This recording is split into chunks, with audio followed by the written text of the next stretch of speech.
So, thanks for coming in. You're from Michigan. I am from Michigan, born and raised. Tell us about where you were born, where you were raised. I was born in Pontiac, in Pontiac General. It's been renamed now, and grew up on Vaught Street there, walked to Walt Whitman, and then we abruptly moved, and I went all the way up to Cadillac, Michigan. Way there. So I went from urban to rural, and then spent a lot of time there, my growing years in Cadillac. What was it like growing up there? It was beautiful. Yeah. The two lakes there. It's the people.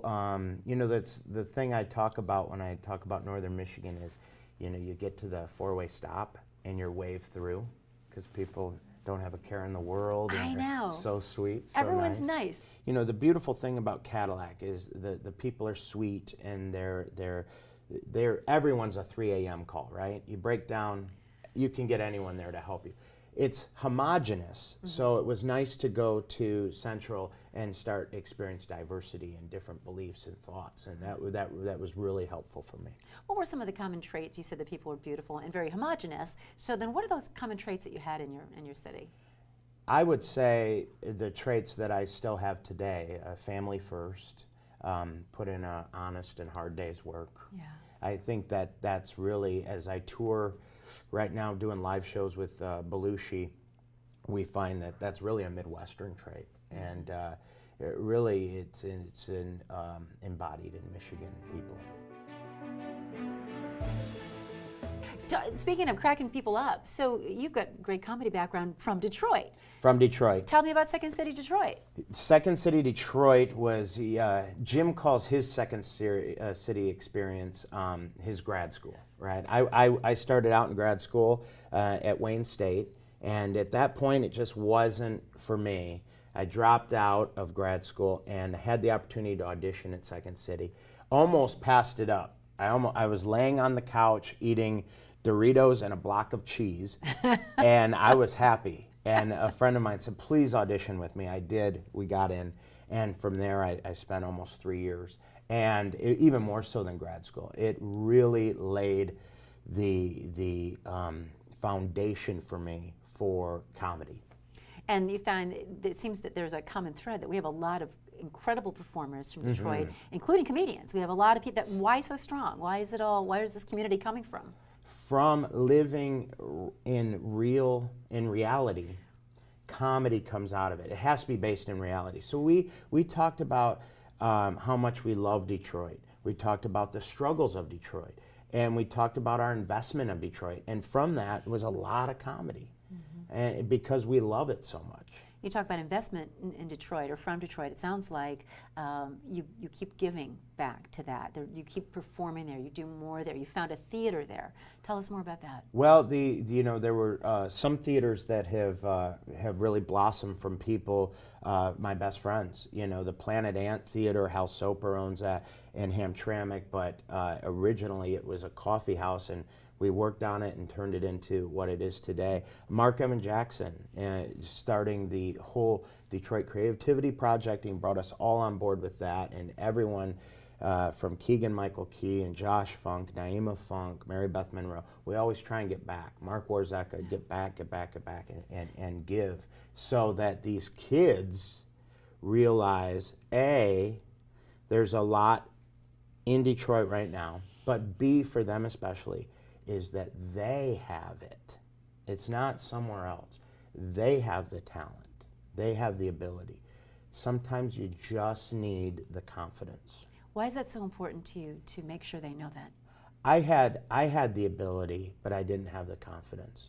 And I was at Second City.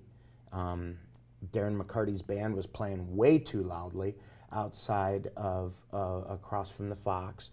And Bob Saget was going to improvise with us. We got upset, said that music's too loud, we're not doing it. He came back and improvised with us the next night, thank God, and he told his people out here, and they signed me. I didn't have that confidence. I would not have had that confidence to pursue that. Bob Saget saw it in me. And he's one of my well builders, and I thank him every time I drink from the well. And these kids need to know that they have a well, they have well builders around them, and they've got to drink from that well. were some of your well-builders in addition to him? Who were the people from Detroit or from Michigan who saw something in you, that were an influence in you and inspired you to go on and do what you do? I tell you what, my first professor that I had at Central Michigan University, Steve Berglund, he's still there. He'll be there probably till he just drops dead. And he loves it. He still has a passion for it. And he instilled a strong theatrical work ethic in me. He didn't put up with any of my, for lack of a better word, BS that I wanted to. Maybe I wanted to skate through it. He wouldn't allow it. John Peaks was the founder of the Boar's Head Theater in Lansing, which has since shut down past his retirement. And he was another one. He believed in me.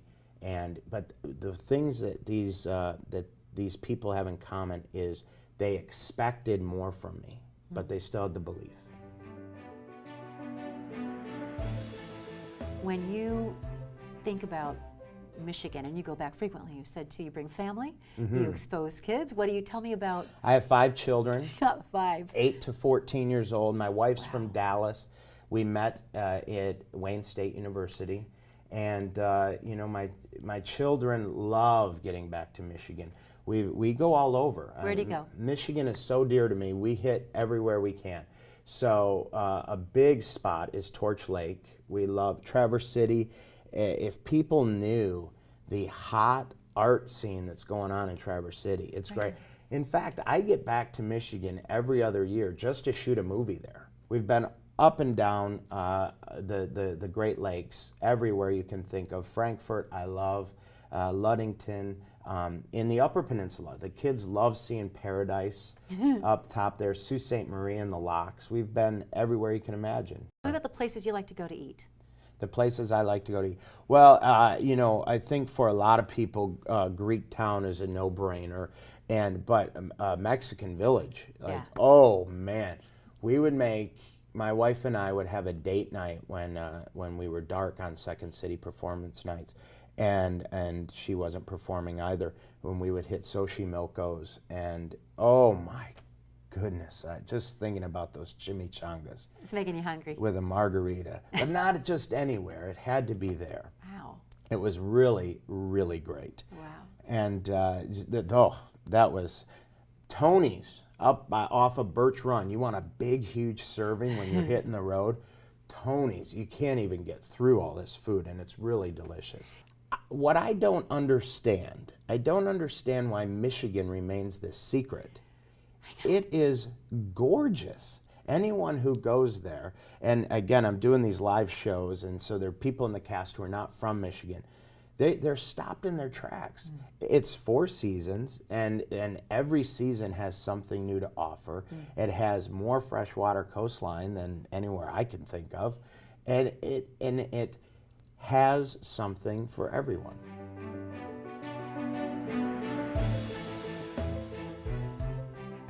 Michigan, baby. It's my favorite state. It's my favorite place in the whole wide world. Nothing's changed, even with my 5 California kids. They're just wrong, okay?